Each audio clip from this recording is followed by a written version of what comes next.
Урматтуу Алмазбек Акынжанович, бизде Кадамжай районуна караштуу Майдан айыл аймагында Сары Алтын орто мектеби азыркы учурда МЧС'тин программасы менен бузулуп, жаңы мектеп курулуунун алдында турат да.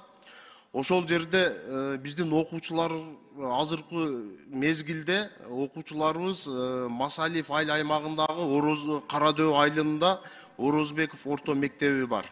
Ошол мектепке барып окушуп атат. Тез аранын ичинде биз окуучуларга шарт түзүп бериш керек. Мамлекетибиз эми өнүгүп баратат, жакшы иштер болуп атат, мектеп, бала бакчалар, жолдор салынып атат.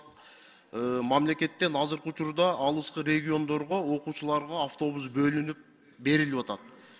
Ошол биздин Сары Алтын орто мектебиндеги окуучуларга дагы бир автобус бөлүп берүүнү ата-энелер суранып жатат да. Ушул боюнча өзүңүз көзөмөлгө алсаңыз. Экинчи маселе, ошол эле биздин Кадамжай районуна караштуу Үч Коргон айыл аймагында 40 миңден ашык биздин жашоочулар жашайт. Бул айыл аймак көп улуттуу жарандарыбыздан турат. Ошол айылда, Үч Коргон айылында достук маданият үйү бар.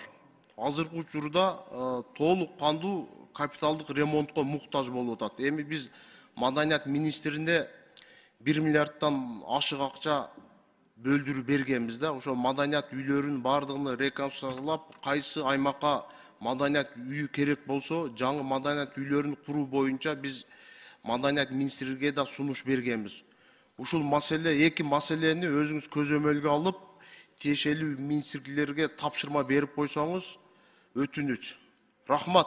Мына ошо мигранттарыбыздын жана ажы сапарына же башка узак сапарга кеткендерди дагы сөзсүз түрдө ушулардын укугу да тебеленбесе да